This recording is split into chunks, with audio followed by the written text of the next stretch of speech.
Hi అండి. అందరికీ నమస్కారం. Welcome to my channel. ఈ వీడియోలో ఏపీ ప్రభుత్వ దివ్యాంగ ఉద్యోగులకు సదరం రీవెరిఫికేషన్ తాజా సమాచారం గురించి అయితే వీడియోలో తెలుసుకుందాము. వీడియోని అయితే ఎక్కడ గాని స్కిప్ చేయకుండా ఎండ్ వరకు చూసేయండి. అప్పుడే ఇన్ఫర్మేషన్ పూర్తిగా అర్థమవుతుంది. అలాగే వీడియో చూస్తున్న ప్రతి ఒక్కరు వీడియోకి లైక్ చేయండి ఫ్రెండ్స్.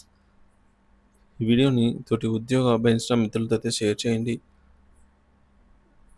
కొత్తగా మన ఛానల్ చూస్తున్నవారు ఇంకా ఎవరైనా సబ్స్క్రైబ్ చేసుకోకుంటే వెంటనే మన ఛానల్ని సబ్స్క్రైబ్ చేసుకోండి. దీని ద్వారా నేను చేసే లేటెస్ట్ వీడియోస్ అన్నీ మీ వరకు రీచ్ అవుతాయి.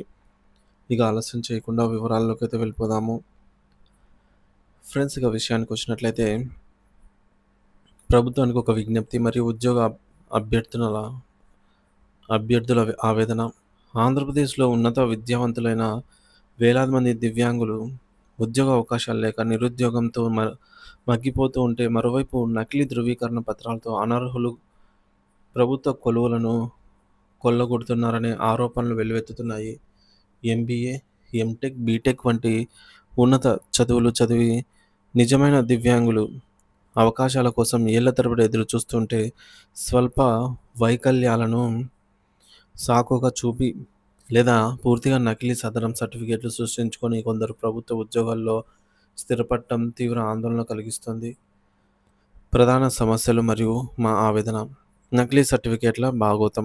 కొందరు కావాలని చిన్నపాటి లోపాలను, ఉదాహరణకు వేలు వంకర లాంటివి చిన్న చిన్నవి పెద్దగా చూపించి, లేదా యాక్సిడెంట్లలో అయిన గాయాలకు శాశ్వత వైకల్యమైనట్లుగా నకిలీ సర్టిఫికేట్లను పొంది రిజర్వేషన్ ప్రయోజనాలను దుర్వినియోగం చేస్తున్నారు. ఇది నిజంగా ఇది నిజాయితీగా ఆత్మగౌరవంతో బతకాలనుకునేటటువంటి అర్హులైన దివ్యాంగుల అవకాశాలను దారుణంగా దెబ్బతీస్తుంది. ఉన్నత విద్యావంతులకు అందని ఫలాలు. ఎన్నో కష్టాలకు కోర్చి ఆర్థిక ఇబ్బందులను అధిగమించి ఎంబీఏ, ఎంటెక్ వంటి ప్రొఫెషనల్ కోర్సులు పూర్తి చేసిన దివ్యాంగులకు సైతం ఉద్యోగాలు దక్కటం లేదు. వారి ప్రతిభ, విద్యార్హతలు నకిలీల దాటికి దుష్ఫలితమవుతున్నాయి. ఇది వారిలో తీవ్ర నిరాశ, నిస్పృహలను అయితే నింపుతోంది. రోస్టర్ పాయింట్లపై అస్పష్టత. దివ్యాంగుల కోసం కేటాయించిన రోస్టర్ పాయింట్లను కూడా కొన్నిసార్లు ఇతర కేటగిరీలకు మళ్లిస్తున్నారని, లేదా వాటి భర్తీలో పారదర్శకత లోపిస్తుందని ఆరోపణలున్నాయి. దీనిపై ప్రభుత్వం స్పష్టమైన మార్గదర్శకాలు జారీ చేసి ఖచ్చితంగా అమలు చేయాలి. తనిఖీలు కేవలం పెన్షనర్లకే పరిమితం. ప్రభుత్వం నకిలీలను ఏరివేసే ప్రక్రియలో కేవలం పెన్షన్లు తీసుకుంటున్న వారిపైనే దృష్టి సారిస్తుంది. అయితే ప్రభుత్వ ఉద్యోగాల్లో చేరిన వారి సర్టిఫికేట్లను కూడా పునఃపరిశీలించాల్సిన అవసరం ఎంతైనా ఉంది. ఉద్యోగాల్లో ఉన్న వారిని తనిఖీ చేస్తే ఎంతోమంది నకిలీ దివ్యాంగులు బయటపడతారని మేము విశ్వసిస్తున్నాము అని అంటున్నారు. ప్రభుత్వానికి మా విజ్ఞప్తి మరియు డిమాండ్లు.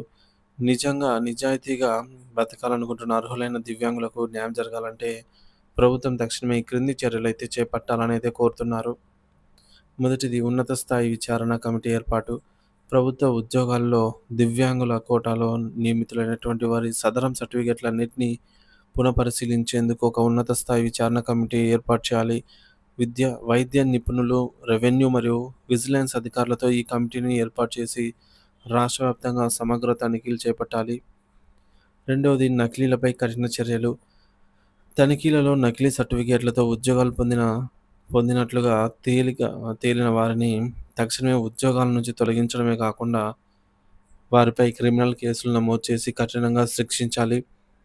వారికి సహకరించిన అధికారులు, సిబ్బందిపై కూడా చర్యలు తీసుకోవాలి. అర్హులకు ఉద్యోగాల భర్తీ. నకిలీల ఏరివేత ద్వారా ఏర్పడినటువంటి ఖాళీలను, గతంలో భర్తీ కాని బ్యాక్లాగ్ పోస్టులను ఒక ప్రత్యేక డ్రైవ్ ద్వారా ఉన్నత విద్యావంతులైన అర్హులైన దివ్యాంగులతో భర్తీ చేయాలి. నాలుగవది, పారదర్శకమైన నియామక ప్రక్రియ. భవిష్యత్తులో దివ్యాంగుల కోటాలో జరిగే నియామకాలలో సదరం సర్టిఫికేట్ల జారీ మరియు వెరిఫికేషన్ ప్రక్రియను మరింత పటిష్టంగా, పారదర్శకంగా మార్చాలి. మనందరం కలిసికట్టుగా ఈ సమస్యపై పోరాడాలి.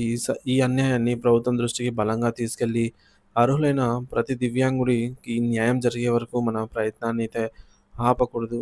ఇది మన హక్కుల కోసం, మన భవిష్యత్తు కోసం మనం చేయాల్సిన పోరాటం అంటూ ఉద్యోగుల కోసం ఎదురు చూస్తున్నటువంటి అర్హులైన దివ్యాంగులు ఆంధ్రప్రదేశ్ నుంచి ఈ విధంగా బహిరంగ లేఖ అయితే రాసుకొచ్చారనమాట.